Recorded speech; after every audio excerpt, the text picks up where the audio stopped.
Hello hello. हाँ hello. अरे पीयूष बतानी बंद कर दो रे। अरे हमारा ऑटो पीछे ले रे। आगे क्या बोलोगे? गेहूं पीछे दनी की अटवे पीछे दनी? अरे सुन, हम झगड़ू मातो के बेटी बोलो ही, हमारा आटा पीस देनी। झगड़ू मातो तो ऐसे बोलो है ना जैसे लोग प्रधानमंत्री की बेटी है। आटा उटा नहीं पीसैलो आ हम तोरा चीनियो नहीं रहियो के आप सामने में मिल। फालतू फोन कर देता हूँ। पीयूष चालू कर। अरे कौची बोलो ही तूरे फोनवा पर? कौन फोनमा पर? तोरा नहीं पता हो? अभी तू हमारे से फोन पे बतियली। हाँ अरे अरे पीयूष तनी एक बार बंद करता हूँ।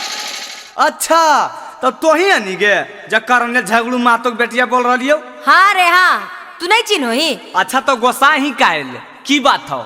बात की रहते हमारा ऑटो ऑफिस में कहिया। देख एजा नंबर से पिसाओ, आज देवे ले मी तो 5 दिन 6 दिन बाद पिसैतो। अब तू कहिया देके गनी अटवा? हम तो कल ही देके गेलियो। तो कल देके गनी तो 4 दिन निश्चित रह। है रे ऐसे कैसे रे? 4 दिन भतवे खा के रहबै की? कई को के बाद हमर हो कई नंबर रे की पीस देही गेहूं छौड़ा। अच्छा बिना नंबर में पीस दियो की पीस देही गेहूं छौड़ा। जइबै हम घर रे की पीस देही गेहूं छौड़ा। जइबै हम घर रे की पीस देही गेहूं छौड़ा। होठवा सटा के पहले दे दे एगो की सहेगे सबसे पहले तोरे गेहूं। सबसे पहले तोरे गेहूं देबो हम पीस सहेगे सबसे पहले तोरे गेहूं। देबो हम पीस सहेगे सबसे पहले तोरे गेहूं। अच्छा अब तोरा किस देबो तो तू हमारा आटा पीस में? अभी तो तू नंबर से आटा पीसे वाला हनी आउ अभी कहो कि किस दे? आएंगे बड़ा बड़ा जगह पर घूस चलो आया अलग ब्लॉक थाना उना तो एजा परी की है ये? एजा परी ले रही तो कौन गलती है? मारम निर्बंध से ना देखो ही। 1 घंटा 2 घंटा बहरे छौड़ी बैठ गे आबे में देरी कहीं तना ना आइठ गे। ए मारबाऊ की गिर जाइबी फिर में कहो यो पीसेला। मैया पूछतई की करो हनी इतना देरी रे। एक बतिया कहो हो कि छौड़ा बेरी बेरी रे। जल्दी पीसे के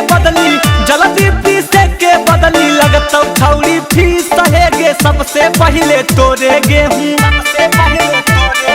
सबसे पहले तोरे गेहूं देवो हम पीस सहेगे सबसे पहले तोरे गेहूं। देवो हम पीस सहेगे सबसे पहले तोरे गेहूं। हे देख पीसे के माना नहीं हो तो हमार गेहूं दे दे, हम दोसर मिल में पिसवा लेबै। इतना की रुआब में बोलोगे? अरे पीयूषबा दे दे कर मोटर यारे जो जाने पिसाएगा तो पिसैया। अरे इतना काहे गुस्साही? अब तोर मिला से दोसर मिला में लेके जाइए। ए जे पीसमी या तो ही पीसमी? आगे हम पिसबाओ लेकिन नंबर से पिसबाओ। अच्छा तोरा से पहले कितना मोटरी है हाल गे नंबर से पिसैता वैसे गलत नहीं डाल गे। अरे तू कौन फेरा में ही हमारा नहीं पता है, सब जानो ही। आज दिन के बाद तोरा अइबो नहीं मिल रे। सुंदर लड़की देखी तू मांगो ही दिल रे। अमित यातिक पीयूष ही 420 सहेगे सबसे पहले तोरे गेहूं। सबसे पहले तोरे गेहूं देवो हम पीस सहेगे सबसे पहले तोरे गेहूं।